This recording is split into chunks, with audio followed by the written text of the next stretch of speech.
Good afternoon, Minneapolis. How we doing? Y'all. I know it's like after lunch. But come on. I said hello, Minneapolis. How we doing? That's a lot better. Almost like somebody's yelling into a microphone. It's like a Disturbed concert.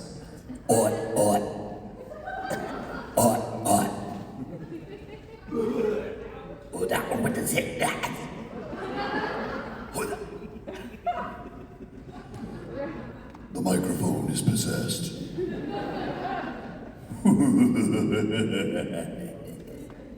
You guys ready to have some fun? Me too! You know him from Title Redacted. You guys know the deal. So please help me welcome him this time. You know him from Eric from The Walking Dead, Red Skull, Ultron, from various Marvel. Are we allowed to talk about that? Anyway, Ross Marquand! We can't talk about stuff. I always find these funny because I feel like I'm about to be psychoanalyzed on these long couches. So Ross, where did it all begin for you? Man. Tell me about your childhood. It was church, probably. It's always religious. That's where all this starts from. Yeah. How's everybody? Nice. Minneapolis, eh? The Twin Cities. Yeah. There's two people here from Minneapolis. I actually met somebody, no joke, I met somebody from North Dakota and South Dakota. I don't believe those places actually exist. There's a ton of. I saw the 2 states in the union I haven't been to, ironically. Oh, those are the last two? Just the last 2. You say don't go? No, I gotta go. I gotta check them all. Is anybody here from the Dakotas? Nice. Oh my God! Nice, yeah. That's awesome. There's more people here from the Dakotas than anywhere else Oh, sure. in this room right now. Now, of those Dakotans, are any of us Norwegian, Swedish? Anybody? Yeah? You ever had lefse? Oh, sure. Don't you know? Oh, you betcha. Oh, yeah. God, I get lefse and some lutefisk. Yeah, sure. Oh, yeah. You don't like lutefisk? Oh, come on. For those that don't know what lutefisk is, my grandmother used to make this, Gladys. And they take, is it cod? Yep. I think it's cod. You take cod, like a whole ass cod, and you put a bunch of them in a barrel full of lye. And the lye strips the bones and the scales and everything off. You let it sit there for like a month or so, I think, and all this stuff just sloughs off the skin and everything, and you strain that out. You strain out all the bones and the skin and all that, and what you're left with is this really briny, really salty, nasty fish. And we used to eat it all the time as kids, and I hated it. So if you get a chance, lutefisk and lefse. And all the other L words from Sweden. Yeah. So, lingonberries. Beat some lingonberry pancakes, yeah. So before we get started, I want to tell this story. Have any of you, one of the last times that Ross and I were together was in Austin, Texas. Anybody been to Austin, Texas? Fantastic, great. There's like no one. So around the convention center is a little bit sketchy, I would say. Fair, yeah. Yeah, it's kind of sketchy. Vagrants, almost to a point where some people on our staff were accosted, but it was almost like a horde of zombies just out there. And so I was going from one hotel to another, and it was late. It was after the convention. I'm not going to say what time. It was after the convention. And Ross was coming from one hotel to this one. So we were passing the night, and there was nobody out. It was pitch black. And I'm walking, and I see a figure start walking. I'm like, I have my rolling bag. I'm like, all right, here goes nothing. And I think I was all probably dressed in this outfit yeah, too. it was all in black, surprise. And then from the spotlight, I just see, and I was like, in what life is there just like this zombie weird apocalypse, and then there's Aaron from The Walking Dead just walking up, and I was just like, I feel safe. I felt safe. And I brought my arm and I killed a few guys to save you, if you remember that. So, So yeah, I was at that point. I was like, this is. It felt like it was in a TV show. Yeah, like it was just surreal. Like, Gnarly. It was too hot too. It was like 100 100 degrees at night. You know, it was just I don't know how they do it. I don't know how you can live in Texas. It's too hot. Too damn hot. Yeah. You're so you are where now? I'm in Tennessee. You're in Tennessee. Nashville, Tennessee. Yeah. I love Tennessee. I do too. Where anybody been to Nashville? Yeah. All right. Yeah. Nice. You should come. It's great. Yeah. But you were originally from Colorado. Right? Yeah, from Denver. From Colorado Avalanche, eh? Okay, all right. By the way, nice job on the Wild last night. That was freaking amazing. Good Lord. I didn't see. I was watching the game and they were down 0-3, I think. And then they looked at the Rangers were going to take it. And then, much to Brian O'Halloran's dismay, I know he was upset about that because he's a huge Rangers fan. Right, a huge Rangers fan. But anyway, he was or he was not? Oh, he had to with the Wild? Ooh, that must have driven him crazy. He is a huge Rangers fan. Wow. All right, there you go. Yeah. So you went from living in Colorado to go into LA, but and you got your degree, your college degree in theater. So I have to ask, and I always, whenever I see somebody who gets their college, who got their bachelor's in theater, I always have to ask, what were your parents thinking when like theater, eh? I auditioned for the BFA in secret because they were like, we know you like doing theater in high school, but you're not going to do that as a profession. And I said, okay, because I was a good boy and did whatever my parents told me. And I think I was a year into the business school, hating my life because I did not like marketing. I didn't like the business school at all. And I had a teacher. I won't mention his name because I don't do that. But like he was just the worst. He was just the most awful teacher I've ever had. And a month into the first year of the second semester, I got mono so bad that I had to miss several weeks of school because I was just sick as a dog. And at the same time, my father had a heart attack and almost died. Like he literally was in the hospital, almost didn't make it. Thank God he did. But I missed like several weeks of school, and when I came back to his class, I said, hey, I'm sorry I missed class, but I've had mono, and my dad almost died in a heart attack, and I really want to make up for it, and I want to do like office hours if you have them or whatever. Can I do extra credit? And he goes, there's no extra credit in my class, and the fact that your father almost died of a heart attack, you had mono in the same month, kind of seems like a line of BS to me. And I was like, what? And I was like devastated. He literally almost died. And I was like, yeah, I'm not going to your class anymore. So I stopped going to his class entirely. It's the only class in my life I've ever failed. Like just straight up, like I think I got like 30 in it. And I was like, I don't care to see this guy ever again. And during that time, I secretly auditioned for the BFA, and I got in, and they only let in 18 kids a year. And so I was like, shit, I should maybe do this, And I didn't tell my parents. I enrolled in the theater school, and then around summertime, I moved back into my folks, and I was like, hey, I did a thing. That phrase wasn't around back then, but I was like, So I did something kind of stupid, didn't tell you guys about it, and I got into BFA. They're like, oh, you're dropping out of that. I'm like, I don't think I'm going to do that, actually. And I said, I'm gonna take some extra credits in the summertime. I did summer school every year after that. And took up a bunch of other jobs, worked at Walden Books, was a server, was a bartender, did all sorts of like odd jobs to pay the bills, and I made it. I did a kind of a double major, but like mostly theater, after that, so yeah. But Great, I love that. that was a roundabout way of, so. But they were pretty upset. No parent wants to hear that their kid is doing theater or like, I don't know, psychology, I suppose, or I don't know, like something where you just don't do well. Right. The chances of you succeeding are like slim to none. So, but yeah, that was the whole story. Yeah. So then, once you did that, moved to LA? How long were you in LA before you got your first gig? I did several like indie films and student films, but like the first like big break was Mad Men for sure. Like that was the thing that actually got me. Noticed enough by some of the other casting directors and producers were like, oh, I guess we can trust him with this. If he can do that, then usually it's just about getting that one gig, and then they're like, okay, we can trust you to not be a complete idiot around big actors and whatnot. And it was just a one-day shoot, but that helped me get in front of this particular casting office who also does Walking Dead. And I auditioned for that show 3 different times and was desperate to get on that. I wanted to get on Sons of Anarchy, Mad Men, and Walking Dead. Got Mad Men 1 episode, and then I got close on Sons of Anarchy, but they asked if I could ride a motorcycle, and I was like, ooh, I could learn, you know, I don't know. And they were like, nah, dude, you gotta be like amazing at it. I'm like, damn it. That's when you learn, you always lie. You always say it. Exactly. Just lie on the president. You could learn it. I'm sure it's not that hard to ride a motorcycle, right? Right? Can't be that hard. Yeah. You can do it. You do this, and you freaking, yeah. Like, I could do that.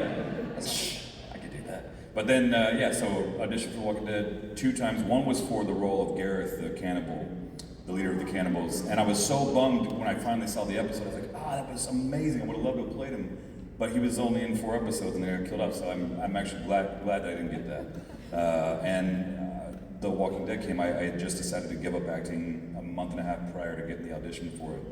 And I was gonna move to New York and become an artist, become like a writer, artist, photographer, and probably make even way less money than I was making then, but I just wanted to be in control of my destiny and not constantly have to prove I'm worthy of this opportunity or this opportunity. And because auditioning, most actors will tell you, like, you're not an actor really, you're just a professional auditioner, you're a professional interviewer. That's what you are most of the time. Like 95% of what we do is just interview for the job. And most of the time you're told no, you know? And I got tired of it. And I was in like $120,000 worth of credit card debt and just like in a bad way. And I just said, I'm out. And then it just kind of, weird how life works out that way, yeah. How did you go from being like, all right, I'm out to was it something your agent pursued? Yeah. Or something that like you got a call and said, hey, maybe you should try out for this? They pursued it, and I thought they had honestly dropped me because I hadn't heard from them in like 7 months. So I figured my team would just fully drop me by that point. And they got this audition, and like, we thought of you for this, and the showrunner, Scott Gimple, really liked some of your impression stuff, and they thought this character, in the comics, he was a lot more funny. He was a lot more tongue-in-cheek, like cracking jokes all the time. And they were like, we thought this might be good for you, and they took away a lot of the comedy pretty quickly because, of course, like right after I came on the show, all hell broke loose, and like everyone that you loved from the first few seasons got killed off, and it was just like, not much room for levity in this show anymore, you know. So yeah, but that was fun. Yeah, that's all good. When you either before you got the job or when you got the job, did you read the books? Did you read the graphic novels to be like, okay, now that I got this, let me see what happens? Yeah, I asked Scott, the showrunner, I said like, do you want me to base this character on the comics, or you want to? He said, Robert Kirkman did an amazing job. And by the way, who's seen Invincible here? Yeah. Oh my God, who's seen the first episode of season 2? I mean, that was really good, was it not? Like, I mean, for those of you who haven't seen the show, I think it's one of the things I'm most proud of. I know I'm not supposed to talk about it. It's such a good show. I'm so proud of it. Yeah. But anyway, yeah. What was I saying? You were talking about. Yeah. I said, should I base as much of the character as you want in the comedy? He said, take as much as you feel is necessary, but ultimately I want you to make it your own. And so, yeah. Now, you mentioned that the showrunner liked your impressions. So when did that start? Was that a grade school thing where you always did impressions? Is it impressions? Is it impersonations? Yeah. Impressions. I mean, either way. I think impersonation, when I think of an impersonator, I think of people like on Vegas Strip, like dressing up in the whole like, Elvis outfit and like really going for it in the full body. But impressions, I think, yeah, that's probably I was like 7. Money was really tight for our family growing up in the 80s, like a lot of families were, and my dad made like $12,000 for a family of 5 one year, and we were in a bad way, but the only thing that could make my parents laugh was Johnny Carson. And I thought, as a kid, I was like, ooh, if I can sound like Johnny Carson or be like Johnny Carson, maybe my dad won't be so mad, and maybe things will be lighter around the house, you know? And my brothers won't beat the crap out of me so much. And I'm sure it wasn't a very good impression because I hadn't even gone through puberty, you know. Right. But like that's where it all started, was Johnny Carson. Yeah. Yes, that's right. Yes, Ed, I'll take. I don't know. I'm trying to think of it's been a while since I've done Johnny. That's what. Yeah. Anyway. yeah, that's where it started. And then you just continue doing that. And so, what impressions did the show director see that he liked? Was it stuff that you had done in a previous audition? Was it web stuff? No, I have no idea. I mean, I did a bunch of different impression videos on YouTube before that were just out there, and I knew he had seen some of them, and I guess that's why they thought of me for this. So, yeah, pretty wild. Do you have any favorites that you? Do I have any favorites? I see what you're doing there, okay? I do the most luxurious voice of all time, believe me, okay? It's gonna be weird with this, but here's the deal, okay? I love all of you. I love you very much. I love that you came to this beautiful panel room. It's gorgeous in here. I love the walls. Great big walls. Great walls. Anyway,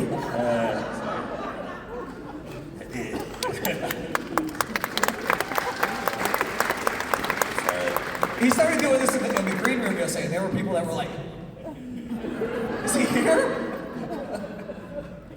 But do you have any favorites that you like to do? Yeah, I mean, Michael Caine's up there. I think like McConaughey, of course. I mean, there's some that just Ewan McGregor just makes me happy because when you hear Ewan McGregor, he's just so full of light and joy. Everything is really wonderful, you know, and it's just he's so gleeful, you know. It's great.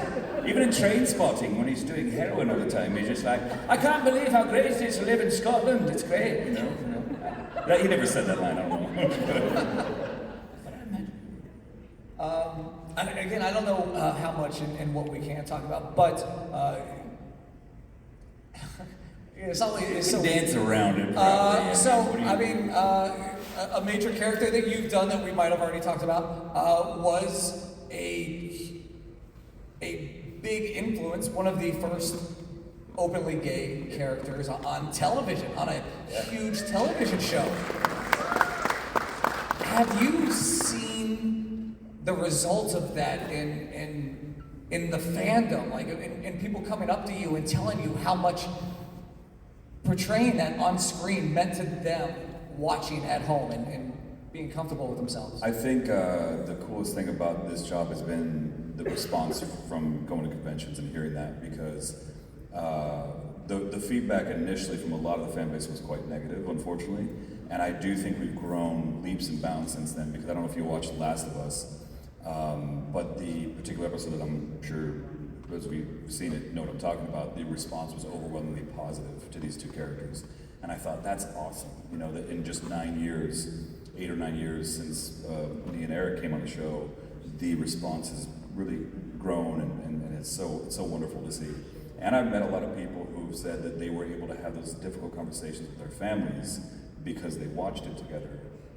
And you know, I just think that was the first time someone told me that they came out because of, you know, that character. I was just wet, you know. I was gonna say, how many tears have you shed? I mean, you know, within, you know, that show, that character, or your work, and what is it like to you to come to these conventions and to hear people's stories, to shed those tears with people and be able to look at them eye to eye and be able to share that moment? What does that mean to you? It means the world, because I mean, you know, when we're both from the theater background, right? You know, when you do theater, you're up here on the stage and you can have an immediate reaction, response from everyone in the audience. I can look you guys in the eye and we can see, there's like an immediate, you know, cause and effect, right?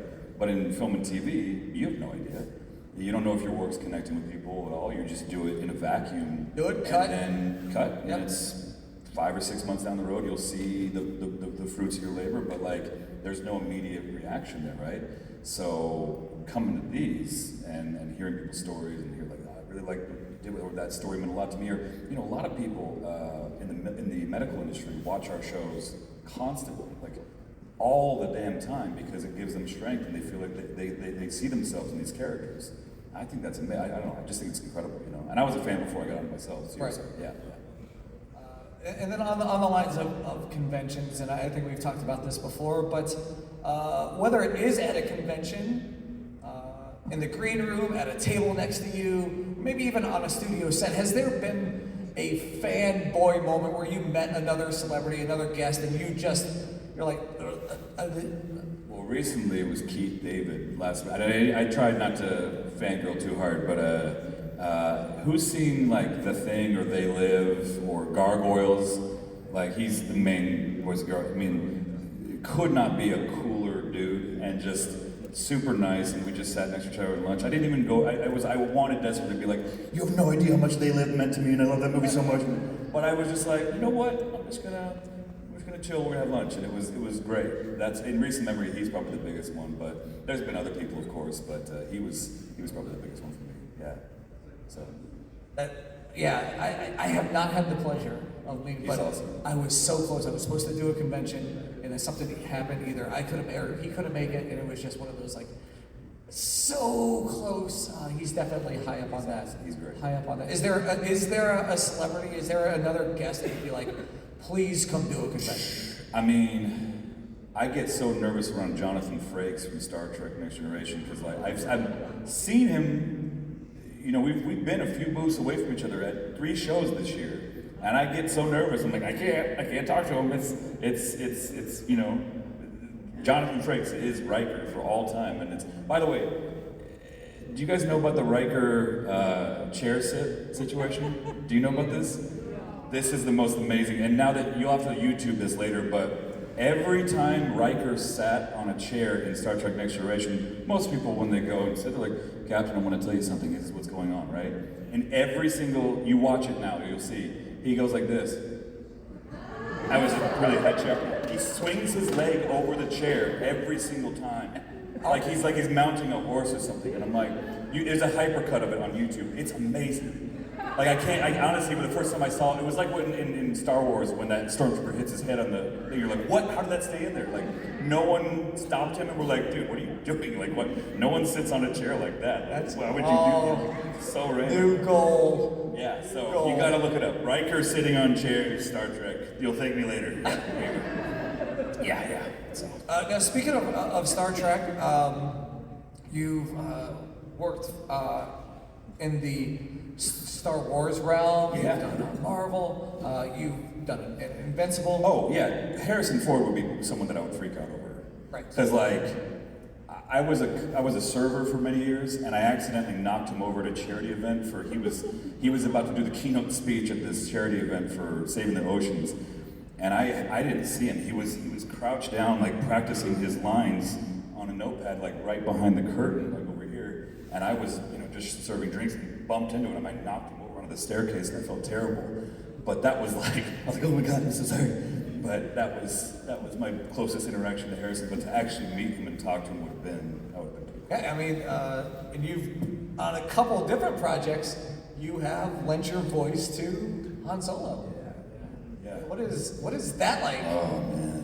To be able to fill those shoes. Hey princess, come on. Yeah, no, like he's one of my favorite people to do because there's so many different versions of his voice, like Al Pacino too.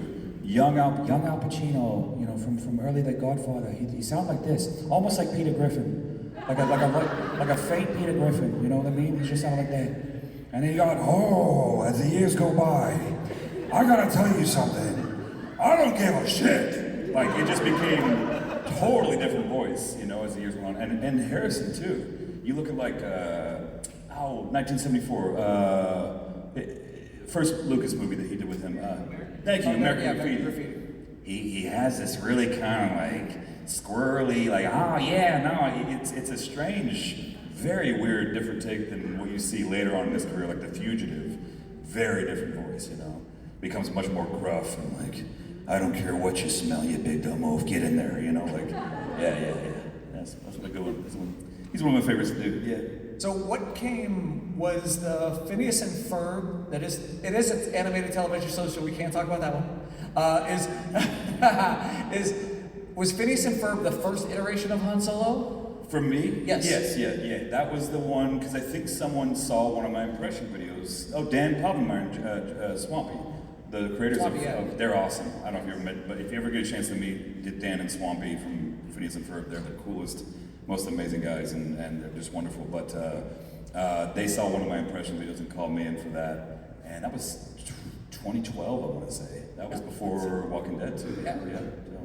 So and then from there you got a couple you got a game, and then you got the Lego Star Wars. Did Trials of Tatooine, the video game, and then the Lego Star Wars Christmas? No, summer vacation special last year. Yeah, that was fun. That was a good time. Yeah. Because it was like him and Kylo and Leia like all palling around on Endor, I think. Yeah, which is like such a random like Lego Star Wars. Oh my God, I love those guys so much. They're amazing. Yeah.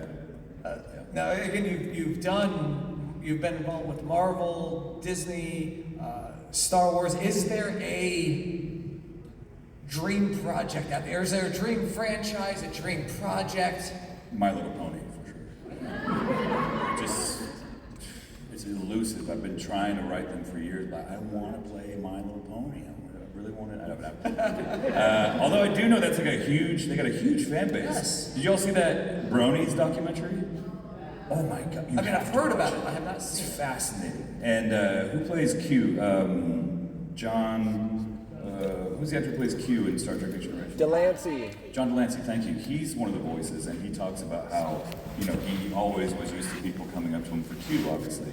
And then there was a moment in his career where it just shifted, and he said that 60% of the people who come to see him now are straight up bronies, and he's like, wow, this is amazing, I mean, friendship is magic.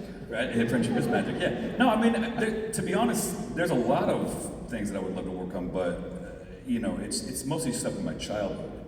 Things that were really important to me growing up. I got so much love for so many of the animated projects that I watch. I got a chance to meet and hang out many times now with Jim Cummings from Darkwing Duck, and that. If they ever did a remake of that and they needed some, I'd be like, oh, that would be to play even just a character, and that would be amazing. So yeah. I'm putting that out to the universe. That out there. Darkwing Duck, baby. Everybody who's filming it, put it out there on the TikTok or That's something. right. Put it on the Tiki-Talkies. Who does Tiki-Talkies here? Anybody do Tiki-Talkies?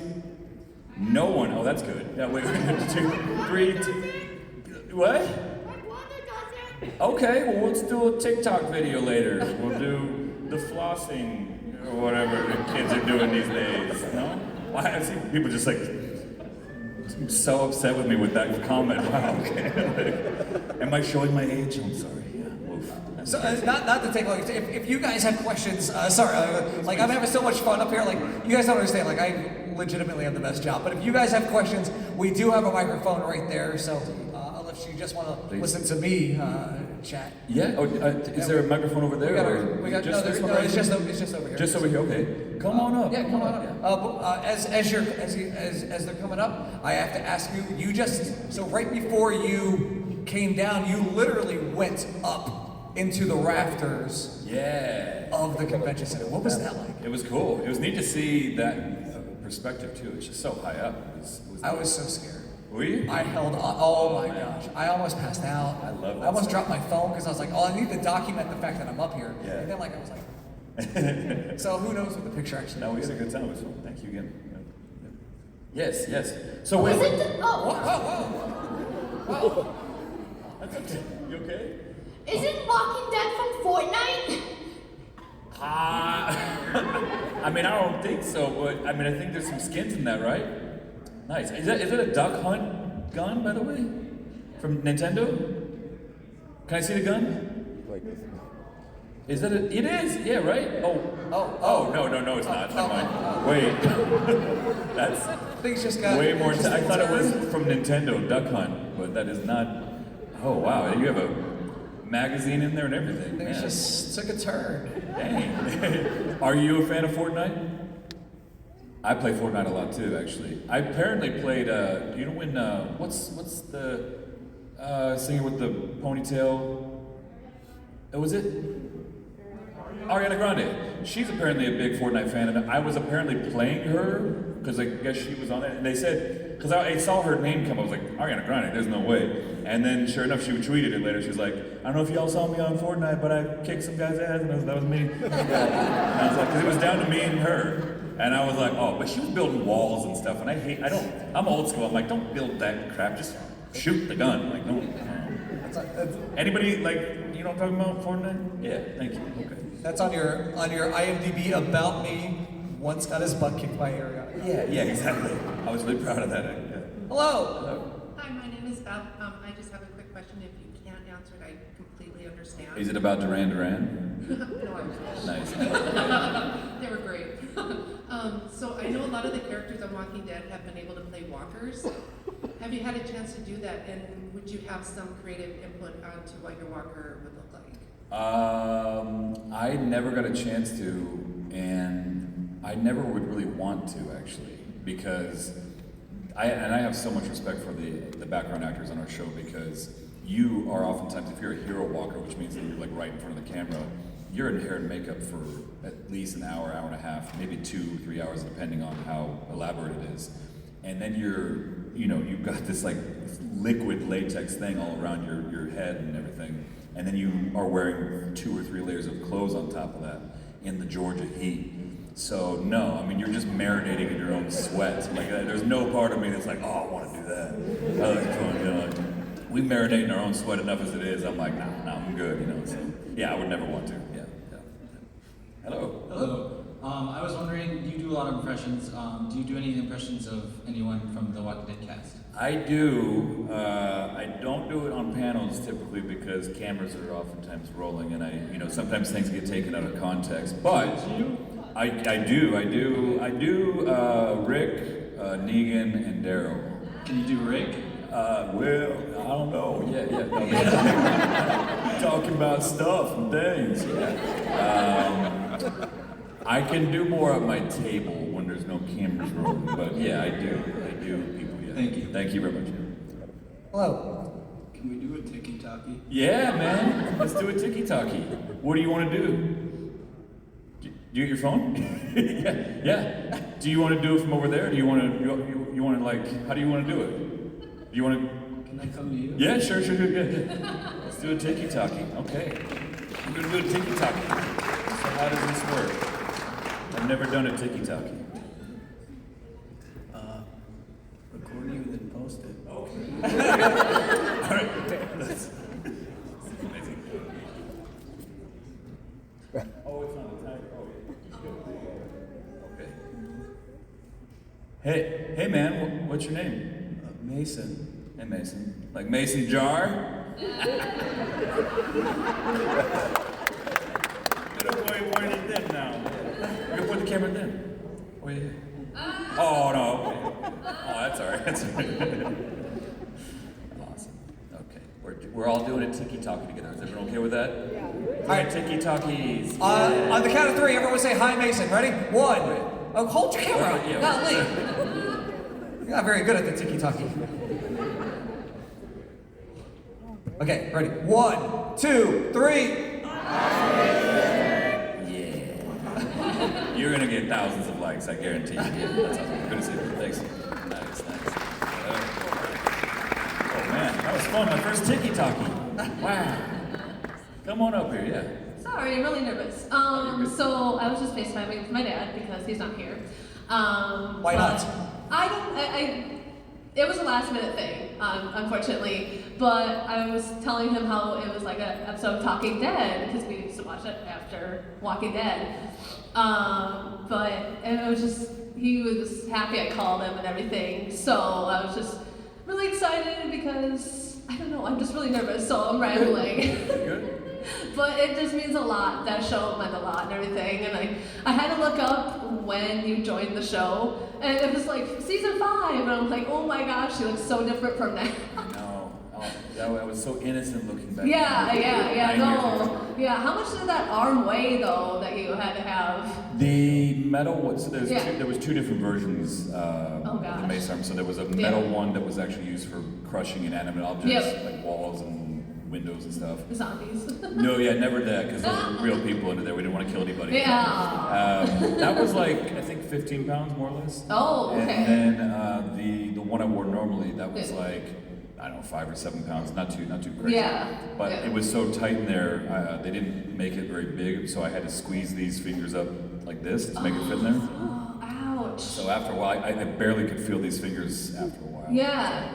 That was fun. Gosh, that must have been, especially hours on end to wear that, but That was really sad. No, I got really sad when that happened in the show. I was like, I know it's fake, but like, you can't hurt him, you know? Come on, you've already killed off I don't know how many people. So many people. So many people, yeah. Then when Carl died, everyone got all up in arms. What? What? No, no, come no. on. Wait, I'm not there yet. Oh no, had you not seen it? No, she's kidding. She's kidding. Yeah, no, he's alive. He's good. We're good. No, I heard he came back to like That- see it though. I think he came back to watch. Yes, he did. Oh, he well, did? actually- Okay. Also, he showed up at the finale, which was really cool. He was actually an extra in one of our. It's not like a spoiler or anything, but there's a big fight sequence in the last episode, and you can Yeah. see him in the background running around.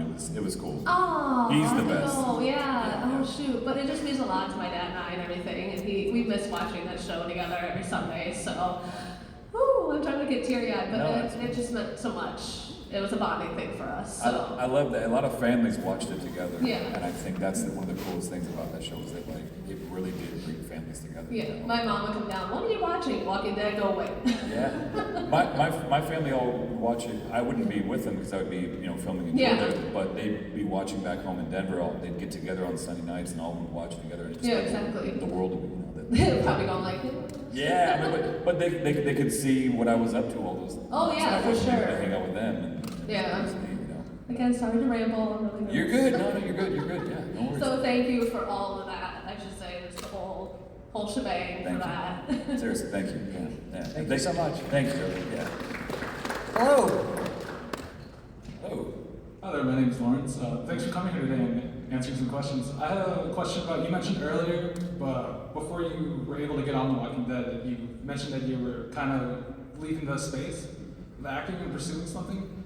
And when you got the call, you hopped onto The Walking Dead. I was wondering, what did you do? What was your mindset to kind of bring yourself back into acting? To be honest, I was so thrilled to get that job that it was like night and day difference. Like I had made the decision to give up acting 6 weeks prior, and I felt really good about that. When you try to be a thing your whole life, and your friends are like, oh, you got to do this, you got to keep, and when you tether your personality and your whole life, your happiness and everything to a dream, if it works out, great. But if it doesn't work out, and you feel like all that you have fought for your whole life is now, it's probably not going to come to fruition, it hurts like hell, And giving up, finally like releasing that pressure on myself felt amazing. And I was ready to fully just pursue art and photography and other stuff and, probably just be like a bum, for a long time. But I was okay with that. And when I got the job, it was like, oh, okay, never mind, that's fine. Like all that stuff kind of went out the door. I was just like, that's one of my favorite shows. I've always wanted to get on that. And I'll never forget the first day on set. I've told this before, but I sweat through like 3 pairs of t-shirts on the plane ride from LA to Atlanta. Like I was so nervous, because it's one of my favorite shows, and you don't want to be the guy that messed up one of your favorite shows. But the first person I met on set when I got there was Andrew Lincoln. And I'm sure if you ever met him, he's every bit as nice as everyone says, but like he comes up to me and he's like, welcome to the family, and he gives me a great big hug. I'm like, holy crap, that's Rick Grimes, like what the hell, And I got to meet the entire cast after that, of course, and it was just like, what a wonderful welcome, and it was amazing. It was something special for sure. Thank you. Thank you. Say again? He's definitely not dead. Yes, he's not. He is not. No, I meant the whole story. Oh yeah, exactly. Yeah. Because you're facing dead people, Right. and it's like, okay, how do you stay positive with that Yeah. throughout the show? Exactly. Yeah. Okay, so good. Hello. Wait a minute. Get out of here. I know. No. Last time we met, we were fighting on your jet, right? But Yeah. You're right. I think there being no flags, but That's- my name's Jordan Lennon. I was wondering, I want to be an actor too. So, Nice. what advice would be from professional actor to a new actor in the distant future? Listen, first of all, congrats on pursuing that. It is one of the hardest, but also one of the most rewarding jobs I'd say out there. I mean, it's very difficult to do well in, especially consistently, and you'll have a lot of more rejection than you think a mind could possibly take. But you just have to look at it as part of the job. Like you get rejected. I was saying like 95, 96% of the time you're rejected from everything you go up for. But don't take it personal. Never take it personal. Let that stuff just kind of roll off your back. And I would also say, don't be afraid to do everything. Like, do student films, do indies, do commercials, do all the things out there that's going to get your face in front of cast and directors so that they know who you are. Because the last thing you want to be is precious about, oh, I would never do that or this. Don't worry. Like nothing is too precious in our industry anymore. Like just feel free to do as much as you want, and that's when you learn the most from those small indie and student films. That's where you really cut your teeth. So don't be afraid to do that. All right. And do like YouTube stuff. Get your stuff out there. Actually, speaking of that, I am with my friend over there. We did YouTube back in our high school, Bemidji High School, the guy you just met. But oh, nice. Yeah. We were at the Emmys back in like 2019, but that was fun. So at the Emmys? Yeah, the Emmys Student Awards. Dang. And that guy won an award over there. Nice, congrats. Yeah. That's awesome. So yeah. All right, thank you so much. No, yeah, and you look great. I'm kidding, of course. Yeah, no. Good to see you. Good luck to you. Luck to you. Yeah. That's awesome. Hello. Yeah. Oh, dead shot? No. Deathstroke. Deathstroke. Yeah, I knew it was. Yeah. There's so many characters with dead in their name. I know. It's hard to keep it straight. Yeah. Potential spoilers for the final season of The Walking Dead. Earmuffs, everyone. I was wondering how Lydia losing her arm affected you and Cassidy McClincy's relationship. Oh man, I mean it was pretty wild because it was the last episode of the show, so we didn't really get to marinate on that too long, of course. But I have nothing but good things to say about Cassidy as a person and as an actor. She's who's here? Anyone met Cassidy McClincy from the show? Lydia? Anybody? No? Okay, well one, okay. She's like a ball of effervescent light. Like I've never met anyone who is as kind and wonderful as her. She hugs everybody. She's like a golden retriever, you know?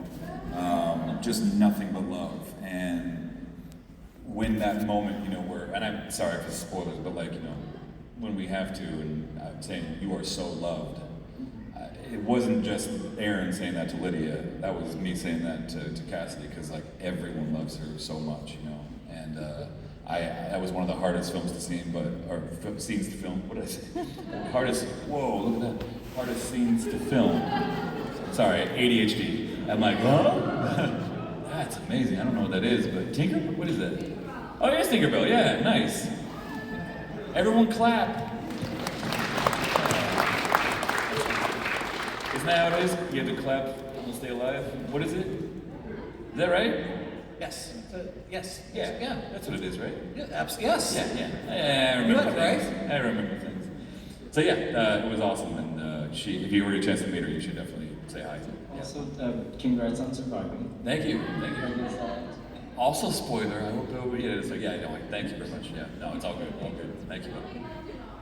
Yeah, exactly. Not a leg, but an arm. Yeah. Oh. Yeah, hi. So I was wondering, was there a nervousness to working on Walking Dead, knowing that your character could potentially be killed off at any point? Oh yeah, I mean, aside from like sweating through all those shirts that first day, like, once you get the job, you're excited to have it, but you're also, it's kind of like I would imagine like a senator would feel, you know, after you get that, once you get in there, you're like, okay, now I want to stay here. I want to stay in this position. And I was so nervous about being killed off those first, several episodes.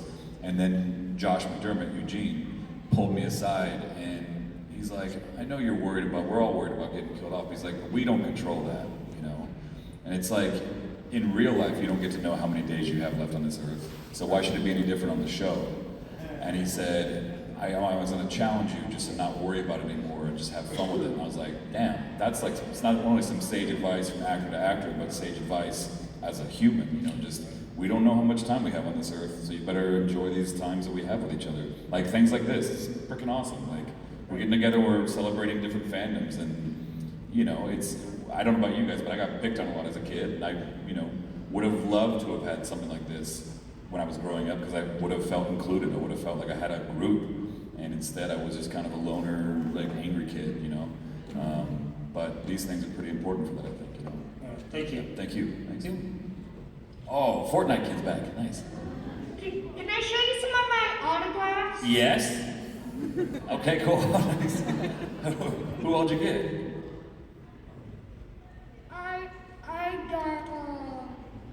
got the voice actor for Miles. Nice. Oh yeah, Spider-Man. Then I got also another Spider-Man. Should I? Was it Yuri? Should I pose like Spider-Man? Am I doing it? Spider? Yeah. Then I got the voice actor of Aang from Avatar: The Last Airbender. Oh yeah. Then I got a voice actor of My Hero Academia. Oh nice. Then another one. Amazing. Then another one. Cool. And I got a John from one of them. Is that Princess Peach? Strawberry Shortcake? Who's it? A My Hero Academia character. I'm sorry. Then I got the voice actor of the sword thing. The sword. The sword thing. If you get killed in a VR headset, you die. What? That sounds intense. Like, whoa. That sounds like Inception. Dang. I'll have to check it out. All right, cool. It's the alternate version of it, like gun version. Yeah, it's from the main character, so. Nice. Is that Tony Todd? I got Ahsoka's. Oh, nice. Yeah, Ashley Eckstein. Nice. Very cool. All right. Thank you. Thank you so much. Very cool collection. How do I follow that? Good luck. You want to show us your autograph collection? Yeah, show us your autographs. I don't have any. First off, as an impressionist myself, yours are spot on. I'm always impressed with any time I see you doing. Thank you. My name's Lee. I'm a fight choreographer. And I'm just, from an actor's perspective, what hurdles have you run into? And what would you like to say to the fight choreography community about how to work with actors that don't necessarily have the stunt or fight background? Like, what would be your wish list? One, always listen to the fight choreographer. And I think a lot of us like to be cowboys, and I, myself included, sometimes we think we can do everything and it's all good. But at the end of the day, it's a TV show, it's a film, it's not, we're not curing cancer, I always say. It's about safety first, and I always try to, press that on some of the younger actors who come on our show who want to just do everything. And we have to do most of our own stunts on our show because there's just no time, and that's just how it is. But I would just say never forfeit your own safety for the sake of a great shot. It's just not worth it, So. Preach that to more actors. I have so many cowboys. So. Yeah, of course. Who all do you do, by the way, impression-wise? Connery, Walken. Oh yes, of course. Yes. Well, clear enough, Miss Moneyback. Well, if you pulled your hair back, you could be from Medicine Man. I found the cure for the plague of the 20th century, and now I've lost it. Have you ever lost anything, Dr. Brown? Your car keys, your bus pass? Well, this is something bigger. That's great. Can I do my quick walking? Karaoke? Yeah, of course. Walking and karaoke, doing the Humpty dance. All right, stop what you're doing, because I'm about to ruin the image and the style that you used to. I look funny, yo, I'm making money, see how well they'll be ready for me. Thank you. Oh, fantastic. My man. And on that note, that is all the time that we have. No, we gotta do more karaoke. But before we go, this is my last time up here on this stage this weekend. So real quick, we've had an amazing sign language team. So please, can you give it up? Can you give it up for our amazing sign language team? Thank you. As well as Larry, our stage manager, and our audio team, please give it up to all of our staff here at Twin Cities Mountain. And last but not least, thank you all. Please give yourselves a round of applause for coming out here this weekend. And one more time, give it up for Mr. Russ.